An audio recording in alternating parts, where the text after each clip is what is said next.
إذا كنت مهتما بتفاصيل مباراة برشلونة وفريق أتلتيكو مدريد في ديربي إسبانيا، القنوات الناقلة وتوقيت المباراة، فأنت في المكان المناسب.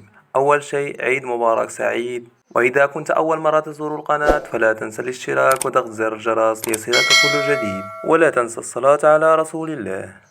يستقبل فريق برشلونة فريق أتلتيكو مدريد في ملعب الكامب نو في الديربي الإسباني برسم الجولة 30 من الدوري الإسباني، مع تبقي 10 جولات على نهاية الموسم 2022-2023. وسوف يستقبل برشلونة أتلتيكو مدريد يوم الأحد 23 أبريل 2023 بتعليق حفيظ الدراجي على الساعة 2:15 بتوقيت غرينتش، وعلى الساعة 3:15 بتوقيت الجزائر تونس المغرب، وعلى الساعة 4:15 بتوقيت مصر. وستبث هذه المقابلة على قناة بي ان سبور HD1 بريميوم.